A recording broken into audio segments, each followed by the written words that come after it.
saatuskaaslased, kaasmaalased. Aeg on läinud uskumatult nobedasti. 70 aastat meie kõikide elust on möödas sellest sügispäevast, kui meid hakati siit ära viima.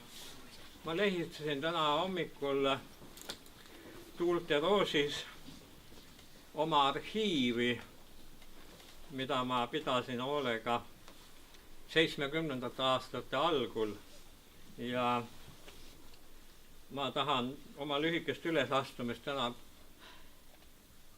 pihta hakata sinust, Laine Tarvis, kes sa seisad seal.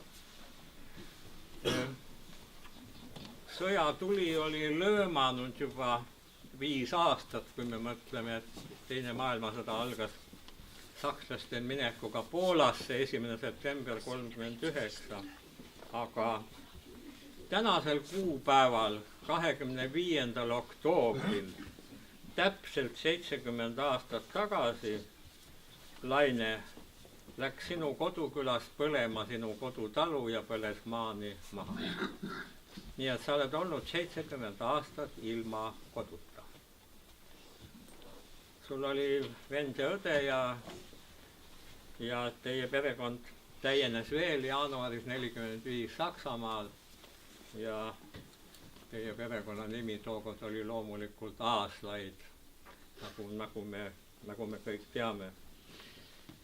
Teate, ma hakkasin tegelema meie kõigi saatuse uurimisega 71. aasta suvel ja Nõukogude võim kehtis ja ma läksin Kuressaares, tookord Lenini tänaval, veel nüüd Uuel tänaval, Saaremaa julgeolekukomiteesse, et küsida, kas on Sõrvest tagasi tulijate kohta olemas mingeid dokumente.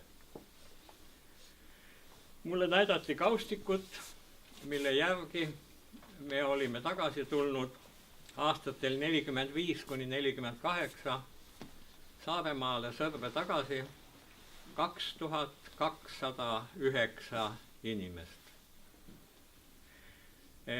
Mõnedki ei tulnud tagasi Saaremaale kohe, sest Sõrves oli vähemalt 8 küla hävinud, maha põlenud ja üks vana Sõrve proua, kes on nüüd ammu mulla all, on tõesti öelnud, et ma tuleksin Sõrve siis ka tagasi, kui kogu küla oleks maha põlenud. Ma kraabiksin endale algul koopa kuusepuu juurte vahele ja elaksin seal nii kaua, kuni jälle me suudame midagi üles ehitada.